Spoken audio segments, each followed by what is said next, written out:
Hi, welcome to the Larson Health Podcast, where we talk about health and nutrition. Let's begin walking into your kitchen. If you open up your supplement cabinet and you count all the bottles that are in your medicine or your vitamin cabinet, maybe you have a bottle of calcium, vitamin D, maybe a glucosamine for your knees, maybe a multivitamin you've been taking since maybe your 30s because your mother took one. How about a fish oil that may or may not be past its prime? If you're burping from it, it's probably past its prime. So let's focus. How about a focus powder? Maybe you bought it after a wellness podcast convinced you it would sharpen your mind. If you're like most of the women I coach, that shelf represents real money, real hope, and a deep, sincere desire to do right by your body. But here's the uncomfortable truth I want to walk you through today. In just the last few weeks of 2026, a wave of large, serious research has landed. And a lot of the supplements we've been told are non-negotiable for healthy aging are frankly falling apart under scrutiny. Some of them simply don't do what the label promises. A couple of them carry risks nobody warned us about. And one or two actually hold up beautifully when you understand how to use them. Today, we're going to separate the proven from the hype, study by study in plain English. And I want to say this clearly right at the top because it matters. I am not anti-supplement. I take quite a few of them. I sell beautiful, clean, science-backed products, and I believe in targeted supplementation when it's done thoughtfully. So what I'm against is the idea that you can outsource your health to a pill cabinet and skip the foundation. The food, the movement, the labs, the sleep, the hormones, right? Taking GLP-1s, whatever it is that you're taking, instead of really doing the foundation of the food and movement and sleep and managing your hormones. So that's the lens we're using all the way through today. And let's get into it. So I want to talk about calcium and vitamin D. This is a real bombshell. Let's start with the big ones, right? Because it touches almost everyone listening, especially women over 45. For decades, the advice has been carved into stone. As you age, take calcium and vitamin D to protect your bones, prevent fractures, and keep you from falling. Doctors recommend it. Guidelines recommend it. Prescriptions for vitamin D have climbed dramatically in recent years, and it feels like settled science. Well, a major review published in the BMJ in June of 2026, that's this month, just challenged that to its core. And this wasn't a small study. Researchers in Canada pooled the results of 69 randomized controlled trials. That's the gold standard, right? That's, checking all these randomized controlled trials involving nearly 154,000 adults. That's a lot of people. And they looked at calcium alone, vitamin D alone, and the two combined. And they compared them against placebo and no treatment to see whether these supplements actually reduce fractures and falls. And here's what they found. For most older adults living independently, calcium, vitamin D, or both together provided little to no clinically meaningful protection against fractures or falls. So let me unpack that phrase, because usually you need to practice on your balance. You need to do jump training to strengthen your bones, and you need to practice your balance so that you don't fall. Because I want to unpack this because it is the heart of the matter, is the researchers did something earlier studies often didn't. Before they started, they defined what a genuinely meaningful benefit would look like for a real person, not a statistical blip, but an actual noticeable reduction in broken bones. And this is where so much supplement marketing falls apart. Older analyses love to report relative risk reduction, which can make a tiny effect sound enormous. Picture a supplement that drops your fracture risk by 2 down to about 1.8%, right? That's really low. And on paper, a company could advertise that as a 9% relative reduction. Sounds impressive, right? But the actual absolute difference is less than 0.2 percentage point. That's the magic trick. The 2026 review insisted on measuring the real world drop.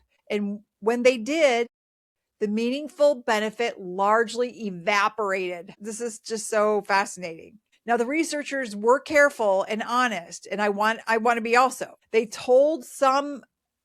noted that some analysis involves smaller numbers of trials, so a few findings should be read with caution and critically.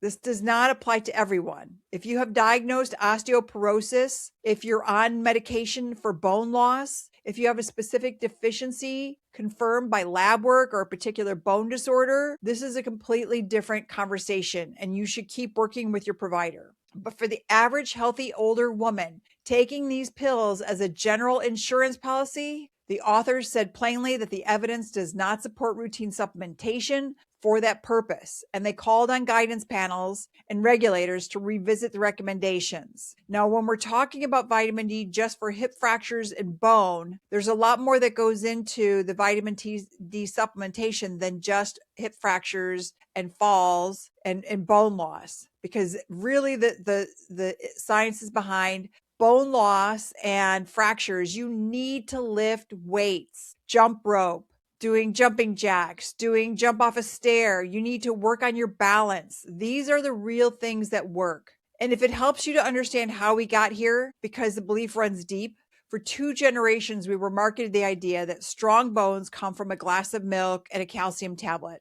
The dairy campaigns were everywhere. And remember the milk mustache ads? And the message was simple and sticky. But simple and sticky isn't the same as true. The body is far more complex than a single mineral going into a single bone. Calcium needs the right hormonal environment, the right vitamin and mineral cofactors, the mechanical signal of movement, and an actual metabolic reason to be deposited into bone rather than parked somewhere you don't want it. A pill drops calcium into the system and crosses its fingers. It's not a plan, it's a hope. And if you want to support your bones through nutrition, which you should, food is a smarter delivery system. Calcium is abundant in things like sardines with the soft bones, leafy greens such as collards and bok choy, plain yogurt and kefir, almonds and white beans. Vitamin D comes from sensible sun exposure and from fatty fish and egg yolks. When you get these nutrients from food, they arrive packaged with the protein, magnesium, vitamin K, and other partners your body actually uses to build bone. Context the isolated tablet simply can't provide. So what does work for your bones? This is where I get excited because the answer is so empowering. Resistance training, weight-bearing movement, carrying things, carrying heavy groceries. Like when I grocery shop, I don't grab a cart. I have my bags with me and I start putting my items into the bags and I carry those bags everywhere for my weight-bearing movement. Climbing stairs, lifting heavier than feels comfortable. Bone is living tissue and it responds to load and stress by getting stronger. Something no capsule can replicate. Pair that with adequate protein, vitamin D, and calcium from real food and sensible sunlight, and you have a bone strategy with far more evidence behind it than the supplement aisle. The pill was never the foundation. Your muscles are. This episode is brought to you by Larson Botanicals, where clean, science-forward a line made for the women who reads her labels and refuses to put junk on her skin or in her body. Because here's the thing about everything we just discussed. Hormones change everything as we age, and your bones, your skin, and your energy all feel it. That's exactly why I formulated my hormone supportive collection at larsonbotanicals.com. Clean, thoughtfully sourced products designed to work with a woman's changing biology, not against it. No endocrine disrupting fillers, no mystery fragrance, no greenwashed nonsense. Just clean ingredients you can pronounce. Go to larsonbotanicals.com and explore the hormone supportive line today. Your future self and your future bones will thank you. Now let's talk about the glucosamine wording nobody saw coming. So the next study is one I genuinely did not expect. And it's the one I most want you to hear if you have an aging parent and if you've been, reaching for joint support yourself. It's about glucosamine. Glucosamine is one of the most popular supplements in America. It sits on every pharmacy shelf and grocery aisle taken daily by tens of millions of older adults for joint pain and osteoarthritis. That's why I got rid of conventional wheat and pasta, because that's what was causing arthritis and joint pain in me. It's so routine that most people don't even mention it to their doctor. It just lives quietly in the morning pill organizer, which is exactly why this finding matters so much. On June 9th, 2026, just a few weeks ago, the University of Florida published a study in the journal Natural Metabolism. Using artificial intelligence, they analyzed de-identified health records from their hospital system spanning 12 years, from 2012 to 2024. They focused on two groups: people already diagnosed with Alzheimer's and related dementias, and people with mild cognitive impairment, that early stage of, memory trouble that can sometimes be a precursor to Alzheimer's. Their data set was large, roughly 24,000 patients with dementia and 41,000 with mild cognitive impairment. And within those groups, about 8% reported taking glucosamine. And here's what the analysis showed. After they controlled for age, sex, and demographics, people with mild cognitive impairment who took glucosamine were about 25% more likely to progress to full dementia than those who didn't take it. That's astounding new research. And among people already living with Alzheimer's and related dementia, glucosamine use was linked to a 25% higher risk of dying within the follow-up period. Now take a breath with me here, because I want to be responsible about this. I'm not telling you glucosamine causes Alzheimer's. The researchers themselves were empathetic that this study does not prove cause and effect. This is an association found in health records, a red flag, not a verdict. People who take glucosamine might differ in other ways than the data could fully capture. But here's why scientists are paying close attention rather than shrugging it off. The team didn't stop at the records. They went into the biology. Glucosamine crosses the blood-brain barrier, meaning it actually reaches the brain. And they found evidence that it may feed into a sugar tagging pathway, because sugar is a big problem for people with dementia and Alzheimer's. And the fact that it feeds into a sugar tagging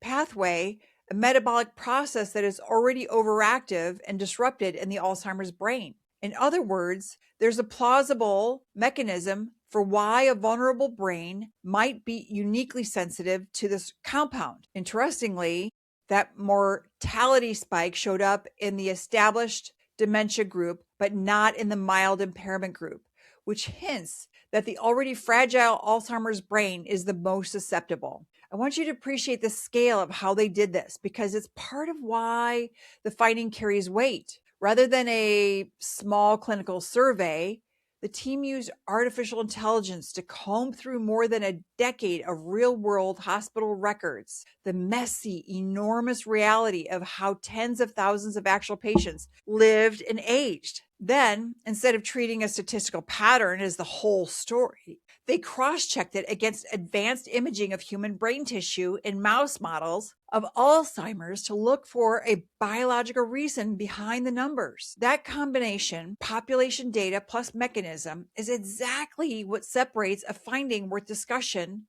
from internet noise. So what do you do with this? If you have no cognitive concerns and you're taking glucosamine for your knees, this single study is not a reason to panic. But, and this is the conversation I'd have with my own family, if you have a family history of Alzheimer's, existing memory difficulties, or a diagnosis of mild cognitive impairment, this is absolutely worth raising with your healthcare provider before your next bottle. And if your goal is joint comfort, remember that the most powerful anti-inflammatories we have are not in a supplement bottle at all. They're on your plate, in your sleep, and how you move. We'll come back to that, to what the evidence does support for joints in just a bit. So let's talk about the booming world of brain and focus supplements. The nootropics, the limitless powders, the capsules promising laser concentration and mental performance. One ingredient shows up again and again in these products. It's an amino acid called tyrosine.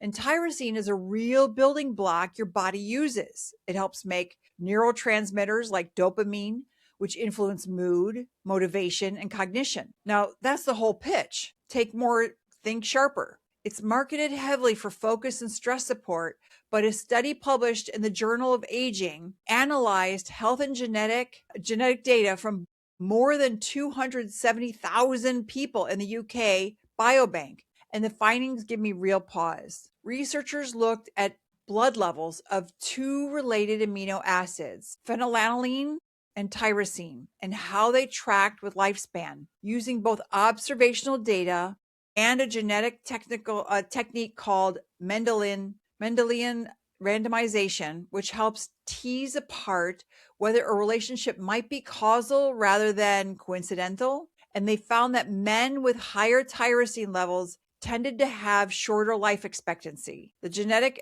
estimates suggested it could amount to nearly a year of life. Phenylalanine dropped out of the picture once tyrosine was accounted for, and importantly, no significant association showed up in women. Researchers even noted that men naturally tend to run higher tyrosine than women, which may be one thread in the larger story of why the sexes age differently. So here's a crucial caveat, and I never want to overstate a study. This research looked at naturally occurring tyrosine levels in the blood. It did not directly test tyrosine supplements. So we cannot say a focused capsule will shave a year off a man's life. That would be irresponsible. But what we can say is this: an amino acid widely sold as a brain and performance booster is now linked at the population level to shorten lifespan in men. And the mechanism may run through insulin resistance and hormone pathways that differ by sex. So the researchers floated that lowering overall protein intake might reduce tyrosine levels, though whether that helps you age better is still unknown. So here's the part that marketing never mentions. You almost certainly already get plenty of tyrosine. It's found in protein-rich foods like chicken, fish, eggs, dairy, soy, nuts, seeds, which means anyone eating a normal diet is taking it in all day long in the balanced, packaged form your body evolved to handle. The nootropics industry sells you a concentrated dose of something you're not short on, wrapped in a promise of superhuman focus. And when you flood the system with an isolated amino acid far beyond food levels, you may be pushing on metabolic levers, insulin sensitivity, hormone signaling in ways that look very different a decade later than they feel the afternoon you take it. And so this is the perfect example of my entire philosophy on supplements. When you take a single isolated compound at a dose that nature never intended, you are running an experiment on yourself, and you often have no idea what downstream pathways you're nudging. Your body evolved to get tyrosine packaged inside whole protein foods, not canned foods, not sodas, not all these packaged goods, alongside hundreds of cofactors in amounts your philosophy knows how to handle. The capsule strips all of the context away. For the men listening or the men you love, before you buy that focus powder, ask whether the focus problem is really a sleep problem, a blood sugar problem, or a stress problem in disguise, because it usually is. And speaking of getting it from your plate, I want to point you to LarsonNutrition.com, the home base for everything we talk about on this show. Over at LarsonNutrition.com, you'll find my nutritional blogs where I break down studies exactly like the ones in today's episode into language that actually makes sense. No jargon, no fear-mongering. You'll find my collection of delicious, genuinely healthy recipes, the kind that deliver nutrients in the form your body recognizes, so you can stop relying on bottles and start trusting your meals. And of course, it's the home of the Larson Health Podcast, where every week we dig into real nutrition and health insights you can use. So when this episode sparks a question, come find the answer at LarsonNutrition.com. Recipes, blogs, and the podcast all in one place. Now let's talk about the two supplements that probably feel the most untouchable: the multivitamin, the fish oil. These are the products people take on autopilot, the ones that feel like simple being a responsible adult. So let's look honestly at what the long-term evidence shows. The daily multivitamin. Roughly 1 in 3 American adults take a multivitamin, most of them hoping it will help them live longer and prevent chronic disease. But a large analysis that followed nearly 390,000 generally healthy adults for more than 2 decades found that daily multivitamin use was not associated with any reduction in the risk of dying. Now, let that sink in. 20 plus years of follow-up, hundreds of thousands of people, and the longevity benefit so many of us assume we're buying simply wasn't there for healthy adults eating a typical diet. That doesn't mean a multivitamin is useless for everyone. There are absolutely people with restricted diets, absorption issues, pregnancy, or specific deficiencies who benefit. But as a blanket strategy to extend your life, the evidence just doesn't back the story on the label. There's also a simple physiology point worth knowing. Many of the vitamins in a standard multi or water soluble, the B vitamins and vitamin C, for instance, when you take more than your body needs in that moment, you don't bank it. You flush a good portion of it out. That's an old joke among clinicians that supplement takers have the most expensive urine in town. And there's truth in it. Megadosing, a nutrient you already get from food, often produces nothing but pricier bathroom trips. In the case of certain fat-soluble vitamins, taking too much over time can actually cause harm rather than help. More is not better. Adequate is better. And adequate usually comes from a decent diet. Now let's talk about the fish oil capsule, because this is fascinating. I swear by fish oil, a quality omega-3 fish oil with DHA, with the proper amounts in it, because in cases where the food and the supplement may genuinely part ways, the omega-3 fats in fatty fish are wonderful.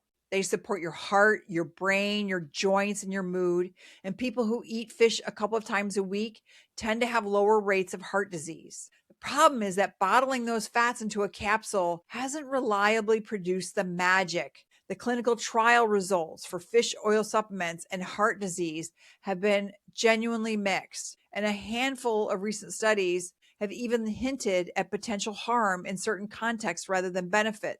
This is why taking quality supplements really matters. Going to Walgreens or the grocery store to buy your supplements isn't a high quality supplement. So I find organic, natural omega-3s work the best. There are real world wrinkles too. Omega-3 fats are delicate and prone to oxidization. So a fish oil capsule that's been sitting in a warm cabinet past its prime may be doing very little for you, or worse. If you're burping up, the fish, that is gone rancid and you should throw it away. You need to take it on a regular basis so that you move through it. I take my omega-3 every day. It has helped me so much with my skin, with my joints. It's an anti-inflammatory. It helps with, not getting arthritis. I don't eat wheat and pasta anymore because that caused arthritis in my neck and in my knee. And sure enough, if I have a little bit of wheat, somebody brought some cinnamon rolls and okay, I'll have a little bit. I had pain in my knee going down the stairs. It's just not worth it to me. Take those omega-3s and avoid the inflammatory foods. So the consistent message from the research is the one I come back to again and again. Get these nutrients from food first. A piece of wild salmon, some sardines, a handful of walnuts, ground flax in your smoothie. Real food delivers omega-3s in a living matrix your body knows how to use. Now, I don't eat salmon and sardines every day. Sometimes I have red meat. Sometimes I have chicken, but I do love my sardines. It's so funny. When I was a kid, I was like, sardines, yuck. But then I tried sardines. Now, granted, I don't have any bones in mine, no soft bones. But I take omega-3. It's packed in extra virgin olive oil. I add some lime juice or some lemon juice. I add some spicy spice, maybe some black garlic, salt, and it is so delicious. These are fresh sardines, freshly packed. They are delicious, and they are omega-3s. Now I'm trying to get them at least once a week, but I also take a quality omega-3 supplement from Zinzino. And that really does make a difference. It helped me with my eye, that I had something going on in my eye. They were putting shots in my eye. I was devastated by this. They were like, oh, you're going to have to do this forever. I started taking the omega-3s and it stopped the problem that was going into my eye. I'm trying to remember the name of it, but it's something that happens to a lot of people in the Midwest. It's a spore that gets into your body, maybe when you're gardening or something. And that spore can show up in your eyes and cause fluids to leak within your eye. So that's what was happening with me. And they were putting a drug into my eye that was like a cancer drug, and it was stopping it. And then it would start to come back again. Well, started taking the omega-3s and it disappeared. It also is an anti-inflammatory, but I take a high quality omega-3 and I take it every day and it stays fresh. So are you noticing the pattern across all 4 of these supplements, like calcium, vitamin D, multivitamins, fish oil? In every case, the thing that holds up is the whole food and the lifestyle. And the thing that underwhelms is the isolated pills standing in for them. It's not a coincidence. There's a biology telling us something. I promised you this episode wasn't going to be all bad news, and I meant it, because in the same stretch of 2026, a beautiful piece of research came out that shows what good supplement science looks like and gives credit where it's genuinely due. The supplement? Collagen. Collagen.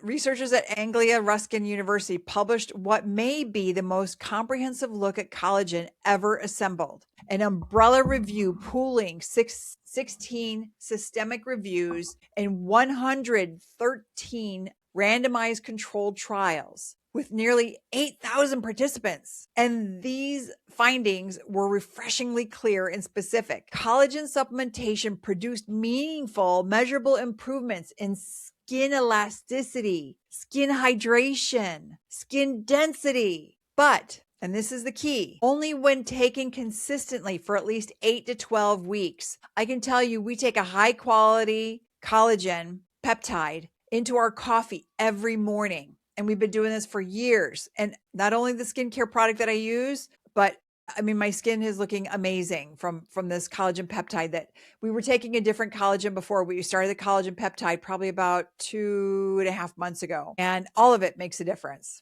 So this is not an overnight miracle. It's slow, steady benefit that rewards patience. For joints, the review found consistent evidence of reduced pain and improved function in people with osteoarthritis and activity-related joint discomfort, particularly with hydrolyzed collagen peptides and under-natured type 2 collagen. Remember those aching knees we worried about in the glucosamine segment? Here's a far better supported option to discuss with your provider. The review also found modest benefits for muscle and tendon health, encouraging for healthy aging. And just as important, the study told us where collagen does not live up to the hype. Despite all the marketing aimed at the gym crowd, collagen showed little effect on sports performance, muscle recovery, or post-workout soreness. It is not a workout supplement. Knowing that saves you money and disappointment. That, my friends, is what honest science gives you. Not this is magic or this is garbage, but here is exactly what it does, how long it takes, and what it won't do. So let me give you my framework, right? The questions I want you to ask before anything goes into your cart. First, is there real large-scale human evidence for the specific benefit I want, or just a compelling story? Second, am I taking this for a confirmed need, a lab value, a diagnosis, a life stage, or out of vague hope and habit? Third, could the same money and effort go toward the food, the movement, or the sleep that the evidence keeps pointing back to? Fourth, have I told my actual doctor every single thing in my cabinet, including the harmless joint pill? And fifth, is the product itself clean, free of fillers, junk, and endocrine disrupting additives, and from a company that respects your biology? When I shop for my supplements, I look for the ingredient label, and I look for specifically that it has the right amounts and how much of the amounts of each supplement does it have. Like, I still take turmeric with curcumin, ginger, and black pepper, and that is also an anti-inflammatory. And I just make sure that that's all that's in there. There's no fillers in there. What is the capsule made out of? I look at everything. The last question is everything, and it's a standard I hold my own products to. Let me add 2 practical notes that collagen study makes beautifully, because they apply to almost any supplement worth taking. First, duration and consistency matter more than intensity. The skin benefits didn't show up in a week. They built over 8 to 12 weeks of steady use. So many women try something for 10 days, feel nothing, and quit. And when the real benefit was still weeks away, if a product is worth taking, commit to a real trial period and track how you feel. And second, the form and quality matter enormously. The joint benefits clustered around specific, well-studied types of collagen, not whatever generic powder happened to be cheapest. Look for products that tell you exactly what's inside, that use the form studied in the research, and ideally that carry third-party testing so you know the label matches the bottle. A clean, transparent formulation isn't a luxury. There is an app that you can use called Suppco, Suppco, and they will help you pick out vitamins. They do research on the vitamins. It's a free app, and you'll get ideas on a proper good supplement. And it's the difference between an evidence-based choice and an expensive guess. Which brings me to the part of this I'm genuinely proud of. If today taught us anything, it's that consistency with clean, well-formulated products beats a cabinet full of empty promises. And that's the entire reason Larson Botanicals exists. At larsonbotanicals.com, my clean skincare line is built on the same philosophy you've heard all episode. Real ingredients, no toxic fillers, formulated to work with your body. My advanced bioactive face cream and face serums are designed to support your skin's structure and hydration over time. The same patient consistently approached the collagen research just validated. Rounded out with my nourishing eye cream for that delicate skin that shows age first, right? I have some wrinkles, but I see women who are 58 and they have a lot more wrinkles than I have. This is amazing what's happening with the collagen and also with the skincare line that I'm using. And the line goes well beyond your face. I've created a clean deodorant because what you put under your arms matters. I got Dirty Hippie. I got Sunshine Whip. I've got the Woods. I've got a new bug repellent that is all natural, organic ingredients. I can't wait to use it. I'm going to be at Soul Fest this weekend, SOL Fest it's like South Petoskey area. It's on a farm and they've got music, folk music and electronic music. They got a variety of music. It's a 3-day festival, Friday through Sunday. And I'm going to be using my bug balm because I bet there's going to be all kinds of bites. So I got a 4 ounce and a 2 ounce, 4 ounce for the family, a 2 ounce for you and your maybe significant other. And all of it sits alongside my hormone supportive collection. So the women navigating perimenopause, menopause, and everything after has clean options from head to toe. Visit larsonbotanicals.com and discover the full line today. Clean skincare, clean deodorant, the natural bug balm, and so much more. So let's bring it home. In just a few weeks of 2026, the research told us that calcium and vitamin D don't meaningfully protect most healthy older adults from fractures and falls. But it does help, especially in the people who live in winter where you're not getting natural sun on your skin and you're wearing so much sunscreen you can't get natural sun. Get up in the morning and get at least a half hour of sun before 9 a.m. Get that vitamin D. It's been raining for several days here, so I was not getting my vitamin D. I take my vitamin D. It's more than just your fractures and falls. Your fractures and falls, though, is lifting weights and practicing jump training. Whether you're jumping rope, whether you're jumping off of a stair, whether you're doing jumping jacks, you gotta jump. I thought originally like you shouldn't jump after 50. I was wrong. You need to jump. And that glucosamine carries an association with faster cognitive decline that anyone with brain health concerns should take seriously. That the focus boosting amino acid tyrosine is linked to shorter lifespan in men, that the daily multivitamin doesn't extend life for healthy adults, and that fish oil in a capsule doesn't reliably deliver what fish on a plate does, and that collagen used consistently and for the right reasons actually earns its place. If you hear one thing today, let it be this. Your health was never meant to live in a bottle. But if you are somebody who is not a healthy adult, because again, this has all been talking about a healthy adult, get quality supplements to help your body with not getting rickets or not getting other diseases that are out there. It lives in the food you choose, the way you move your body, the sleep you protect. Like I try to get to bed by 10 o'clock every night. Sometimes it's a little bit later, like this weekend, it's probably going to be later, but I'm going to try to sleep in later if I can. And the hormones you support and the labs that you tell your doctor about is what you actually need. Supplements can be a thoughtful, targeted layer on top of that foundation, never a substitute for it though. Be the woman who reads the study, asks the better question, and stops paying for hope. Audit that cabinet this week. Take a photo of every bottle, bring it to your next appointment, and ask for each one, what's the real evidence? And do I actually need this? Use a AI tool. Use ChatGPT or Claude or something and have it check your vitamins. Do that, and you're already ahead of almost everyone walking down the supplement aisle on autopilot. You can listen to the Larson Health Podcast on Apple Podcasts, Spotify, iHeartRadio, Deezer, and anywhere you like to watch or listen to your favorite podcasts. You can watch full episodes on YouTube and snippets on social media like LinkedIn, Facebook, Instagram, and TikTok, where I also share behind-the-scenes clips, recipes, and bonus insights from my coaching practice. And if you're ready to take your health to the next level, visit LarsonNutrition.com and LarsonBotanicals.com to learn about my personalized programs, hormone supportive meal plans and products, and one-on-one functional nutrition coaching. Thanks for joining me today and hope you have a fabulous weekend and the sun is shining on you.